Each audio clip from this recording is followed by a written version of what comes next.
এই ছোট্ট একটা কাজের উসিলে আল্লাহ পাক আপনাকে জান্নাত দিতে পারে। এটা রাসূলের শিক্ষা।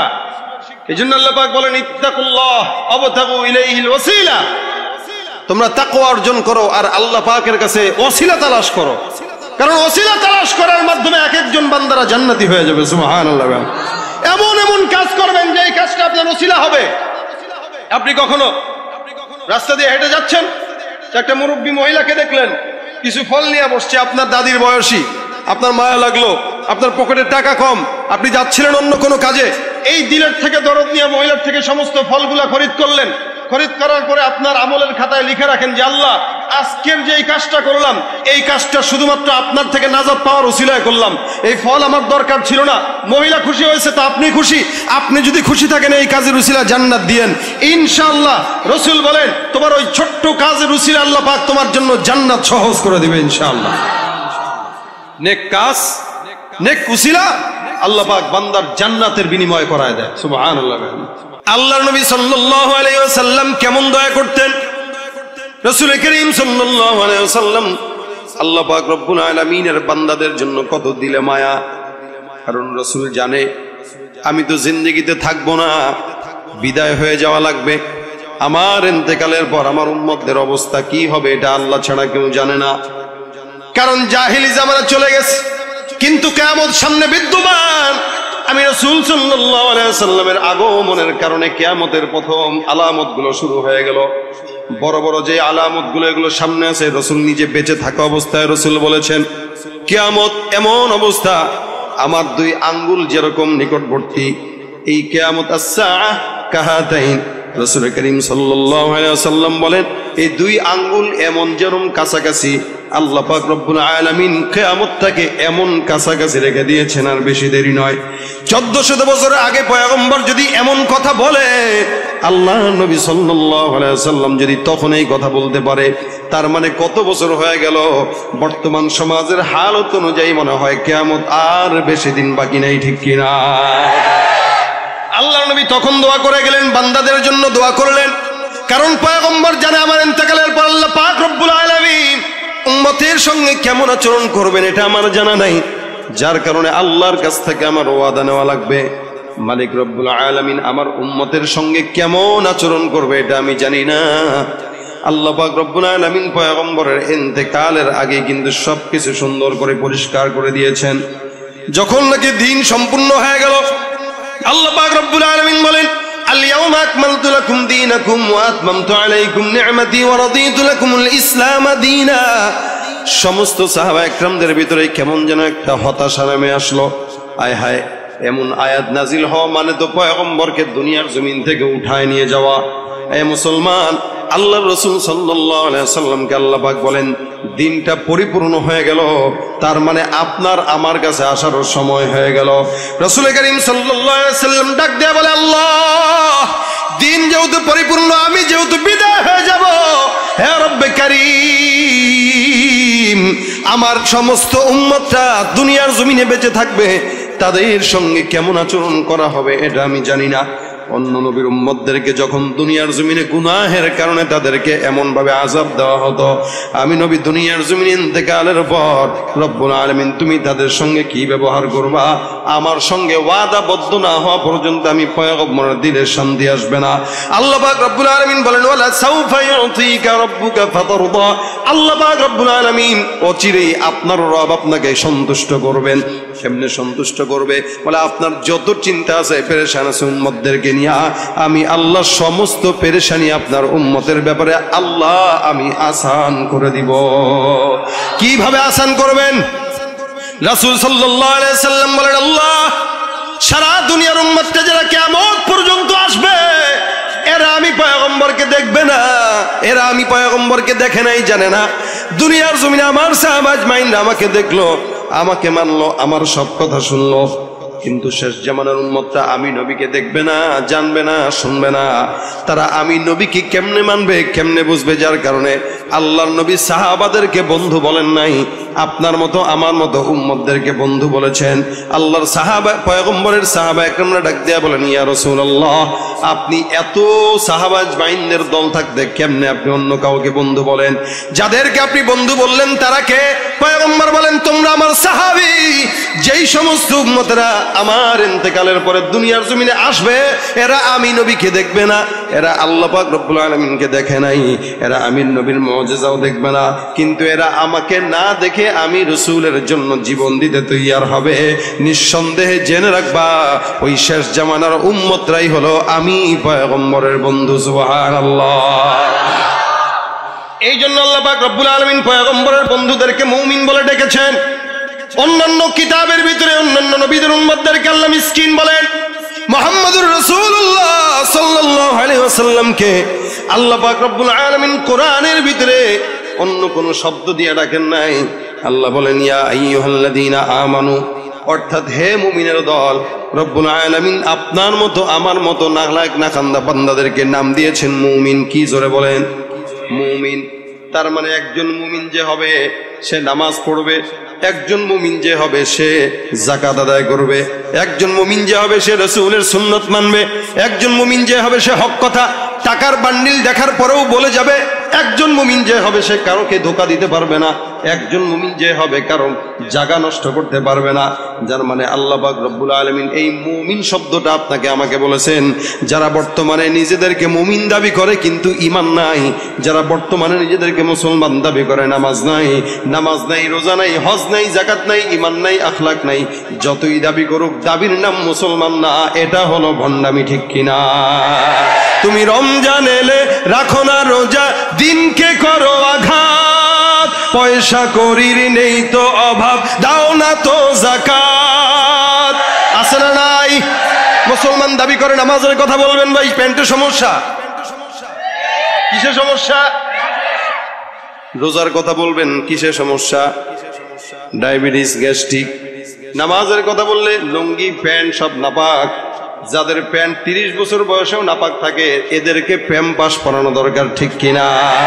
তুমি রমজান এলে রাখো না রোজা, দিনকে করো আঘাত, পয়সা করির নেই তো অভাব, দাও না তো যাকাত। তুমি ইমানদারির বড়াই করো, নেই তোমার ঈমান, ইমানদারির বড়াই করো, নেই তোমার ঈমান। তুমি কেমন মুসলমান, তুমি কেমন মুসলমান?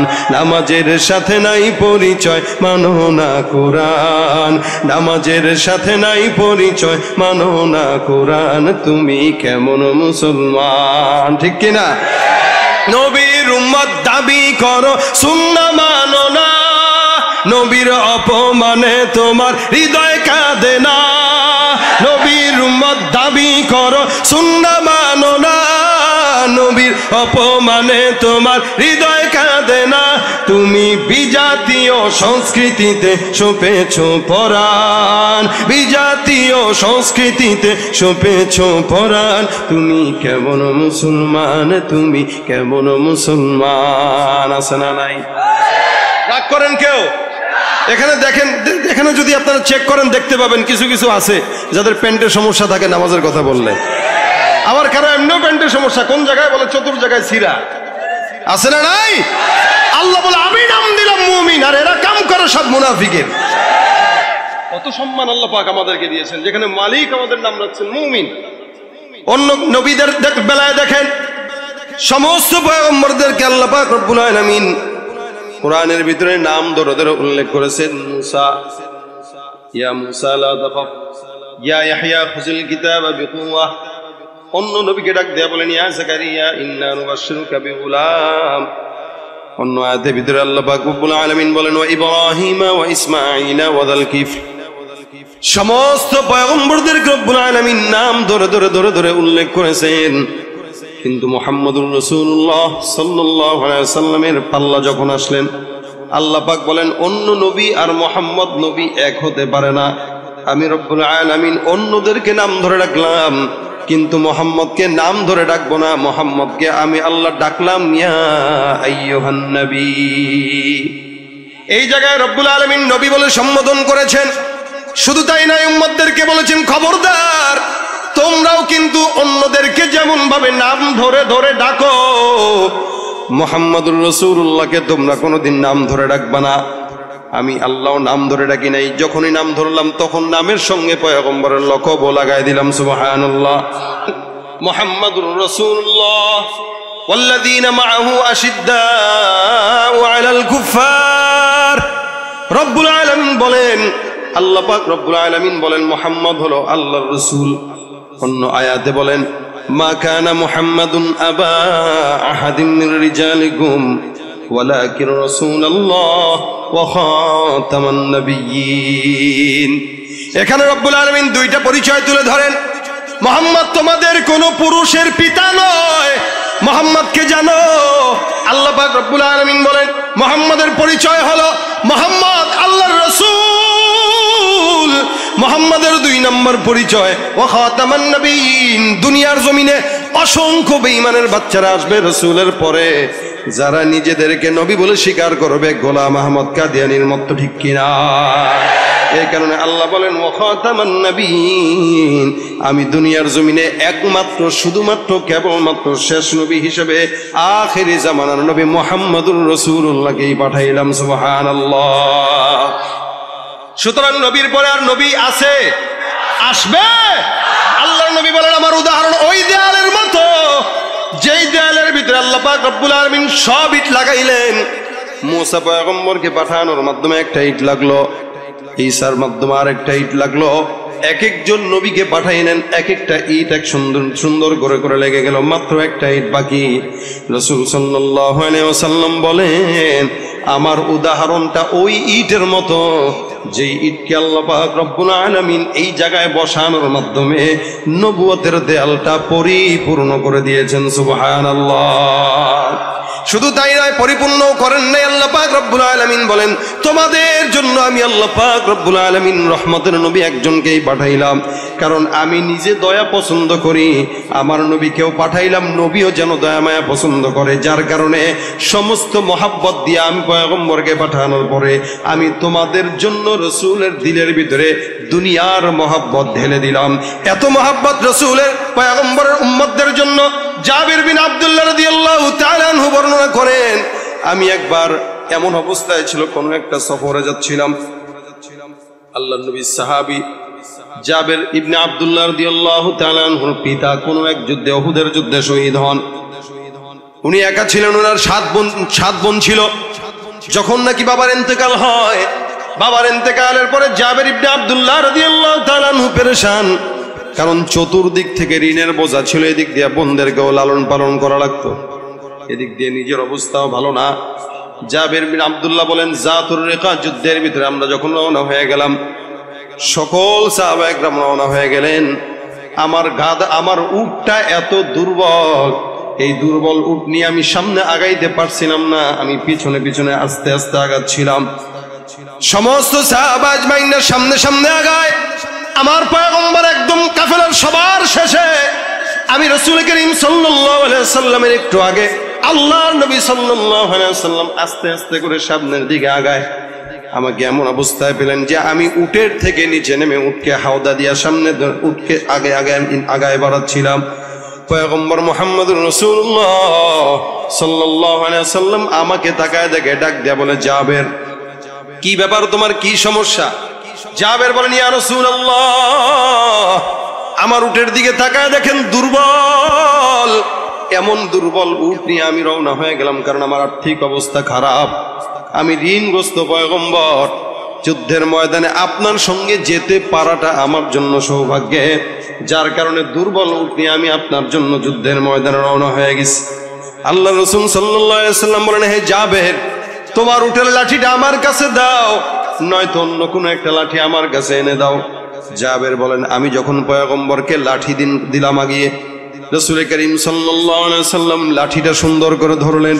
ধরার পরে আমার উটের দিকে পেটের ভিতরে একটা দুইটা খোঁচা মারলেন। আল্লাহ রাসূল সাল্লাল্লাহু আলাইহি ওয়াসাল্লাম এছাড়া আর কিচ্ছুই করলেন না। আল্লাহর নবী আমাকে ডাক দিয়ে বলে জাবের, আমি উটকে একটু খোঁচা দিয়ে দিলাম, আল্লাহ ভরসা উটের উপরে উঠে বসো। জাবের রাদিয়াল্লাহু তাআলা আনহু বলেন আমি পয়গম্বরের আদেশ পাওয়ার পর উটটার উপরে চড়ে বসলাম। আমি আল্লাহর কসম করে তাকায় বললাম, আমার উটটা এমন ভাবে চলা আরম্ভ করলো, রাসূল করিম সাল্লাল্লাহু আলাইহি সাল্লাম তার উটটাও আমার উটের সঙ্গে এখন দৌড়ায় পাল্লা দেওয়া শুরু করে দিল। যে উটটা এত দুর্বল, ওই উটটা এখন রাসূল সাল্লাল্লাহু আলাইহি সাল্লামের উট যেমনে যায় আমার উটটাও সেদিকে যায়। আল্লাহর নবীর উট যত দূর দৌড়ায় আমার উটটাও ঠিক তেমন ভাবে দৌড়ায়। রাসূল আমার উটের সঙ্গে হাঁটে আর আমাকে ডাক দেয়া বলে, যাবে উটটা কি তুমি আমার কাছে বিক্রি করবা কিনা? দেখেন মুহাম্মদুর রাসূলুল্লাহ সাল্লাল্লাহু আলাইহি ওয়াসাল্লামের কিন্তু উটের প্রয়োজন নাই। জাবেরকে ডাক দেয়া বলে, জাবের তুমি উট বিক্রি করবা কিনা? জাবের বলে, ইয়া রাসূলুল্লাহ বিক্রির প্রয়োজন নাই। হে পয়গম্বর, আপনার মতো রাসূলকে আমি আমার উটটা হাদিয়া দিয়ে ধন্য হতে চাই।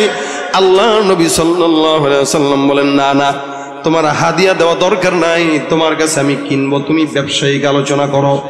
দেখেন এটা আমার রাসূলের সুন্নাত। এমনও কিছু মানুষ আমরা দেখতে পাই, আমাদের ওলামায়ে কেরামরা যদি যায়, কিছু গরিব মানুষ আছে দোকানের ভিতরে, চায়ের দোকানদার অথবা অন্য কোনো দোকানদার, আলেমদেরকে দেখলে সম্মান করে দোকান থেকে ফ্রি খাওয়াইতে চায়, আছে না নাই? এটা হলো রাসূলের আখলাক। ফ্রি তো দিতেই যাবে, কারণ মহাব্বত। কিন্তু আল্লাহ নবী বলেন, না না, ব্যবসার জায়গায় তোমার থেকে কিনবো, তুমি আমার থেকে বিক্রি করবা, যত দাম হয় তত দাম দিয়া টাকা নিয়ে যাবা, তারপরে উটটা আমাকে ফেরত দিয়ে দিবা। রাসূল করিম সাল্লাল্লাহু আলাইহি ওয়াসাল্লামের এটা আদর্শ, যার কারণে কোনো ভক্ত যদি খাওয়াইতে চায় খালি পেট ভরে খায়েন না, এটা একটা খারাপ কাজ। কারণ ওই বেটা কয়জনরে খাওয়াবে? আরেকজন আলেম আসবে, এরা খাওয়াবে, আরেকজন আসবে, তারা খাওয়াবে। মানুষ আপনারা মনে করবেন যাক ফ্রি তো খাইতেছি, বেটা পরে চিন্তা করবে দূর হুজুররা তো এরকমই খাওয়ান না, পরে আর দেখবেন আর কখনো খাওয়াবে না। এটা একটা ঝামেলা। এখানে রাসূলের সুন্নাত ফলো করেন। হ্যাঁ তুমি খাওয়াবা, এটা তোমার মহব্বত, ঠিক আছে ঠিক আছে। আজকে দুপুরে আসছে একটা হোটেলে বসছি খাইতে, বিল নিবে না শেষে, হুজুর আপনার থেকে বিল নিতে পারবো না। আমি আপনারা বিল দেবো না, আমার কাছে যে আছে সে দিবে। খাইছি আমি, ঠিক আছে, কিন্তু বিল আমারটাও সে দিবে। এবার আপনি তার সাথে বুঝেন, না না নেবো না, আমি কি এরকম করলে আর জীবনেও ঢুকবো না। মহব্বত তো সে দেখাবেই, তাই বলে আমি তার থেকে ফ্রি খাবো? রাসূলের সুন্নাত। বেচারা জাবের মহব্বত দেখেছে, হুজুর আমি আমার এটা সব আপনাকে ফ্রি দিতে চাই। একটা উট কত দামি জিনিস, তাই বলে রাসূল তো জানে যে জাবের ঋণগ্রস্ত, তার থেকে কি নেওয়া যায়? আরে রাসূলের চিন্তা হইলো দরদ, দেখেন কতটুকু, যে জাবেরের উটটা এখন আমার দরকার নাই, এই জীর্ণ শীর্ণ উটটি আমি কি করব? কিন্তু রাসূল কেন নিচ্ছেন? জাবের যেন এই উটটা বিক্রি করার টাকা দিয়ে অন্তত তার সমস্ত ঋণগুলো শোধ করতে পারে। সুবহানাল্লাহ। মহব্বতটা কোন জায়গায় দেখেন, কারণ জীর্ণ শীর্ণ উট অন্য জায়গায় বিক্রি করলে তেমন দামে পাবে না। এই জন্য রাসূল করিম বলতেছেন, আমার সঙ্গে ব্যবসায়ী আলোচনা করো, বলো কত দিবা? জাবের ডাক দিয়ে বলেন, হুজুর বলেন আপনি কত দিবেন? রাসূল বলেন 1 দিরহাম। না এটা হয় নাকি? একটু আগে কি বলছে যে হুজুর আমি আপনাকে ফ্রি দিয়ে দিব, আর যখন রাসূল বলেন 1 দিরহাম, না এটা হয় 1 দিরহাম কি উট হয়? রাসূল বলেন কত? 2 দেই। না হুজুর এটা হয় না, তুমি বলো। আমি বলতে পারবো না হুজুর, আপনি বলেন। সুবহানাল্লাহ কয় না, এতক্ষণ ফ্রি দিবে, এখন বলে কোনো ফ্রি নাই, যেহেতু ব্যবসায়ী আলোচনা, তো ব্যবসার মতোই তো করা দরকার। আমার জিনিস দুর্বল হোক, আপনি জানেন এটা দুর্বল, কিন্তু আমি আপনারা এর নিচে দিব না, আপনি মন চাইলে নেন, নাহলে নিয়েন না। ব্যবসায়িক আলোচনা চলে আসছে। রাসূল বলেন কত দিবা? 3 দিরহাম। এত কমে এত বড় এটা হয়? হাঁটতেছে আর আলোচনা করতেছে। রাসূল ডাক দিয়া বলেন 4 দিরহাম। বলেন হুজুর না, একটু বাড়ান, একটু বাড়ান। মাঝে মাঝে দেখবেন মাছের বাজারে ইলিশের কেজি কত? 2000। 1000 হবে না, 1000 কে 1800 তো হইব না মিয়া। কি মাছ 1000 বলেন আপনি? জাবের বলে হুজুর 4 দিরহাম, 10 দিরহাম, 20 দিরহাম, এই দিরহাম দিয়ে এই উট মিলবে না, আরো বাড়াইতে হবে। জাবের বলেন আমি বাড়াইতে বাড়াইতে বাড়াইতে বাড়াইতে 40 দিরহাম পর্যন্ত করেছি। আমার রাসূল বলেন 40 দিরহামে তুই খুশি? জি আমি খুশি। আলহামদুলিল্লাহ, আমি তোর থেকে 40 দিরহামে কিনবো। সুবহানাল্লাহ। দরদটা দেখছেন কোন জায়গায়? কখনো কখনো যখন রাস্তায় হাঁটবেন, সবাইকে অনেকে দেখবেন রাস্তাঘাটে এটা সেটা বিক্রি করে, কেউ আছে পেটের টাকা দেয়, কেউ আছে ব্যবসা। দেখবেন কিছু মানুষ বয়স 70 বছর, কিন্তু সে বিক্রি করতেছে একটা চকলেট। আপনার চকলেট খাওয়ার অভ্যাস নাই, কিন্তু তারপরেও কিনেন।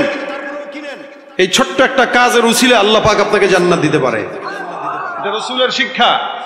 এই জন্য আল্লাহ পাক বলেন ইত্তাকুল্লাহ ওয়াবতাগু ইলাইহিল ওয়াসিলা, তোমরা তাকওয়া অর্জন করো আর আল্লাহ পাকের কাছে ওসিলা তালাশ করো, কারণ ওসিলা তালাশ করার মাধ্যমে এক একজন বান্দারা জান্নাতি হয়ে যাবে। সুবহানাল্লাহ।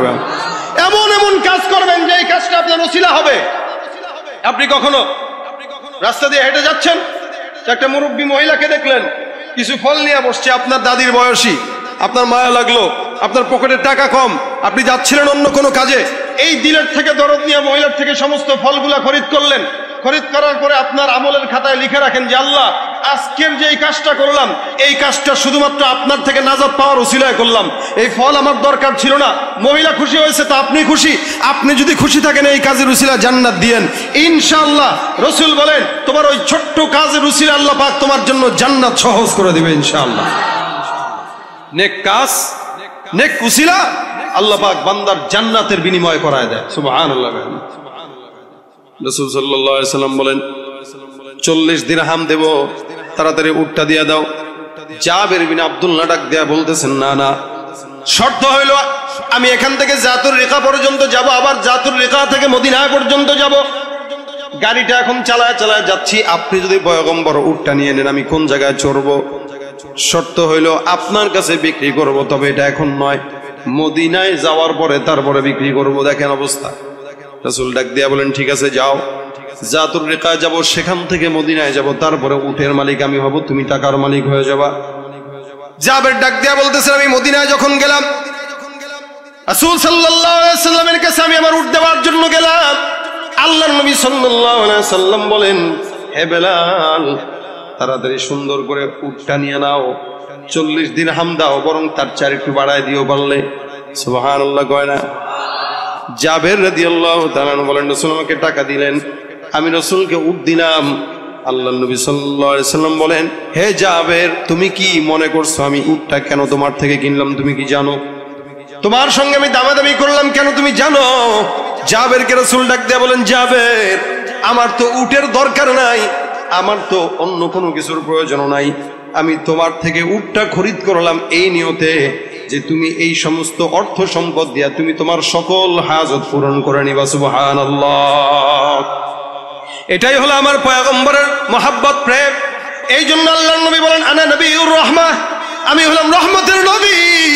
আল্লাহ পাক রব্বুল আলামিন যখন জিবরাইল আজরাইলকে পাঠিয়ে দিলেন যাও, জিবরাইল একটু আল্লাহর নবীর কাছে যায় ডাক দিয়া বলেন নবী আমার, আমি আল্লাহ পাক রব্বুল আলামিনের কাছে আসার জন্য তৈয়ার কিনা? পয়গম্বর সাল্লাল্লাহু আলাইহি সাল্লাম ডাক দিয়া বলেন হ্যাঁ, দুনিয়ার জমিনে থাকার জন্য আমার কোনো আগ্রহ নাই, আমি মালিকের কাছে যাওয়ার জন্য তৈয়ার। কিন্তু আমার মালিকের কাছে বলো আমি দুনিয়ার থেকে যাওয়ার পর আমার যেই গুনাহগার উম্মতরা আছে এই গুনাহগারদের উম্মতদের অবস্থা কি হবে? আল্লাহ পাক রব্বুল আলামিন জিবরাইলকে পাঠিয়ে দেয়া বলেন জিবরাইল যাও, লা আতরুকু উম্মাতাকা ফারদা, আপনি পয়গম্বর দুনিয়ার জমিন থেকে যাওয়ার পর আমি আপনার সমস্ত উম্মতদের জান্নাতে যাওয়ার জিম্মাদারি আমার কুদরতে হাতের ভিতরে নিয়ে নিব। রাসূল করিম সাল্লাল্লাহু আলাইহি ওয়াসাল্লাম এত দয়ালু, যার কারণে ইন্তেকালের আগে উম্মতের ফিকির করে। আল্লাহ পাক রব্বুল আলামিন বলেন এই নবীকে যদি পাওয়ার পরেও তোমরা জান্নাতে না যেতে পারো তাহলে কপাল বড় খারাপ। যার কারণে আল্লাহ বলেন লাকাদ কানা লাকুম ফি রাসূলিল্লাহি উসওয়াতুন হাসানাহ, রাসূলকে রহমতের নবী বানায় দিলাম। এই রহমতের নবী সকল আদর্শ তোমাদের জন্য আমি জরুর করে দিলাম।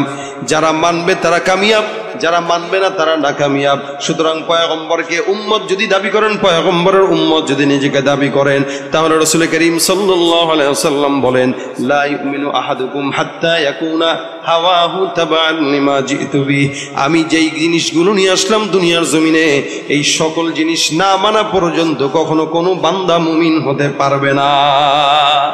অর্থাৎ রাসূল যেমনে হাঁটলেন এমনি উম্মতরা হাঁটবে, রাসূল যেমনে খাইলেন এমনি উম্মতরা খাবে, রাসূল যেমনে নামাজ পড়লেন সেমনি উম্মতরা নামাজ পড়বে, রাসূল যেভাবে মুআমালা করলেন উম্মতরাও মুআমালা করবে, রাসূল যেভাবে মুআশারা করলেন উম্মতরা মুআশারা তেমন ভাবে করবে। অর্থাৎ রাসূলের সমস্ত কাজ যতক্ষণ পর্যন্ত বান্দা ফলো করবে না ততক্ষণ কোনো বান্দা মুমিন হতে পারবে না, ঠিক কিনা? এই কারণে দুনিয়ার কোনো নেতাকে মানবো না, নবীকে মানবো। দুনিয়ার কোনো মানুষ আমাদের আইডল হতে পারে না, ঠিক কিনা জোরে কোন? আজকে আমরা সমাজে দেখতে পাই যেই সমস্ত লোকেরা দুনিয়ার বাংলাদেশে নগ্নতা আর সমস্ত প্রকার নোংরামি ছড়ায়, আজকে আমরা তাদেরকে আইডল মনে করি, যুবকরা তাদেরকে আইডল মনে করে, যারা জায়গায় জায়গায় মেয়েদের পেটের ভিতরে বাচ্চা দিয়ে বেড়ায়। আর আমরা আমাদের দেশের সাংবাদিকরা তাদেরকে দায়িত্ব নিয়ে তাদের বাবা খুঁজে দেয়। আবার এই সমস্ত লোকদেরকে আমরা আইডল মনে করি। অর্থাৎ আইডল মনে করা দরকার ছিল একমাত্র বিশ্বনবী মুহাম্মদুর রাসূলুল্লাহ সাল্লাল্লাহু আলাইহি সাল্লামকে। যে বিশ্বনবীকে আইডল মনে করবে সে দুনিয়াতেও বাদশা, আখিরাতেও বাদশা, ঠিক কিনা? এজন্য বিশ্বনবী আমাদের প্রাণের পুরুষ। রাসূল সাল্লাল্লাহু আলাইহি সাল্লামের আখলাক আমাদের জন্য অনুসরণীয়, অনুকরণীয়, রাসূলের আখলাক ফলো করবেন, তা আল্লাহ পাক রাসূলের সঙ্গে দিবে। এই জন্য হাদিস শরীফে রাসূল বলেন, কার সঙ্গে মহাব্বত রাখো একটু হিসাব করে রাখো। যদি বেনামাজির সঙ্গে রাখো তো বেনামাজির সঙ্গে, নামাজির সঙ্গে রাখো তো নামাজির সঙ্গে। এই জন্যই ভাইরা আমার, আমরা সবাই এখানে অনেক ভাইয়েরা অনেক দল করি, কিন্তু আমাদের দিন শেষে এক আল্লাহর নামেই ঘুমাইতে হয়, এক নবীকেই নবী মানতে হয়। যেহেতু নবী আমাদের একজন, কোনো দরকার নাই দুনিয়ার কোন নেতার পিছনে বইরা বিশ্ব নবী মুহাম্মদুর রাসূলুল্লাহকে দূরে ঠেলা দেওয়ার। বরং নেতা যদি আমার নবীকে মানে তো আমিও আমার নেতাকে মানতে রাজি আছি, কোনো সমস্যা নাই। আমাদের দেশে আজকাল এই শিক্ষিত গণ্ডমূর্খগুলা, এই শিক্ষিত নামের গণ্ডমূর্খগুলা কিছুদিন পর পর এক একজন এক এক দিক থেকে আমাদের ইসলাম আর রাসূল করিম সাল্লাল্লাহু আলাইহি ওয়াসাল্লামের আখলাকের উপরে দু চারটা কথা বলতেও দ্বিধা করে না। আমি আপনি নিজেকে উম্মত দাবি করে ঘরের কোনায় বসে থাকি, আমাদের চোখের সামনে আজকে সমাজের কিছু কুলাঙ্গাররা ওলামা একরামদের গায়ে আঘাত দেয় অথবা রাতের অন্ধকারে ছুরি দিয়ে আঘাত দিয়ে তাদেরকে হত্যা করে, এটা আমরা এই সমাজে দেখতে পাই। অথচ তারাও নিজেদেরকে মুসলমান দাবি করে। আজকে যারা ওলামা একরামদের গায়ে আঘাত দেয়, এরা কালকে পয়গম্বরের কলিজা আঘাত দিতেও দেরি করবে না। এই কারণে নিজেকে নবীর উম্মত যদি দাবি করেন, অবশ্যই রাসূলের জন্য, ইসলামের জন্য, সুন্নাহর জন্য ওলামা একরাম যখন ডাক দিবে এভাবে বলবো, ইযহাব আনতা ওয়া রাব্বুকা ফাকাতিলা ইন্না হাহুনা কাঈদুন।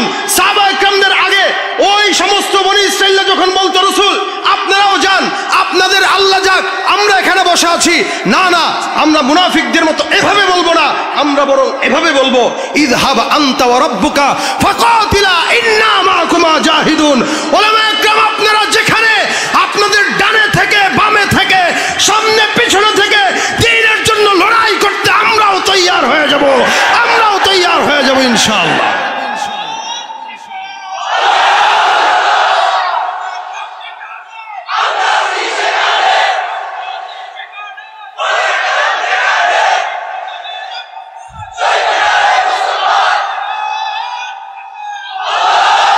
বিশ্ব নবীর অপমানে যদি না কাঁদে তোমার মন, মুসলিম নয় মুনাফিক তুমি নবীজির দুশমন। নবীর প্রেমে জীবন দেবে কে আছো নওজোয়ান, তকবীর তুলে সিংহ শাবক হও তুমি আগুয়ান। তোমার বুকে ইমানের বল, জবানে আল কুরআন, ভয়ে কাঁপে কাপুরুষ সব আর নরাধম শয়তান। জীবনের চেয়ে বুকে আছে বেশি নবীজির সম্মান, কেমনে তুমি থাকবে বসে হলে তার অপমান। তুমি সাচ্চা মুসলমান, ইমান তোমার ধন, নবীর প্রেমে জাগ্রত তুমি নির্ভীক পালোয়ান। তুমি সাচ্চা মুসলমান, নবীর প্রেমে জাগ্রত তুমি নির্ভীক পালোয়ান। শ্রেষ্ঠ নবীর ব্যঙ্গ করে পাপিষ্ঠ আর বদনসিব, আমরা তাদের ঘৃণা জানাই ধিকি ধিকি ধিকি শতধিক। জাতিসংঘের কাজ কি তবে দর্শক হয়ে থাকবে চুপ, সাম্প্রদায়িক সম্প্রীতি আজ যাচ্ছে ভেঙে পাচ্ছে লোভ। আজকে যারা কুলাঙ্গারের পক্ষপাতী করছো সব, তোমরা কেউ ছাড় পাবে না, শক্ত ধরা পড়বে ঠিক। বয়কট হবে, ধিকৃত হবে বিশ্ব জুড়ে, নিন্দা কুড়াবে জাগলে মুসলমান, জাগলে মুসলমান, সাচ্চা মুসলমান। নবীর প্রেমে জাগ্রত তুমি নির্ভীক পালোয়ান। তুমি সাচ্চা মুসলমান, ইমান তোমার ধন, নবীর প্রেমে জাগ্রত তুমি নির্ভীক পালোয়ান। ঠিক কিনা? রাসূলের উম্মত দাবি করি তো ইনশাআল্লাহ, রাসূলের জন্য প্রস্তুত থাকবো তো ইনশাআল্লাহ। দয়ার নবীর উপরে দয়া আমাদেরও করা দরকার আছে না নাই? এটাই হচ্ছে আমাদের দয়া। রাসূলের জন্য আমরা দয়া করলে রাসূলের খুব বেশি উপকার হবে না, বরং আমাদের উপকার। কারণ রাসূলের উপরে আমরা দয়া করব, রাসূল কিয়ামতের ময়দানে আমাদের জন্য সুপারিশ করবেন।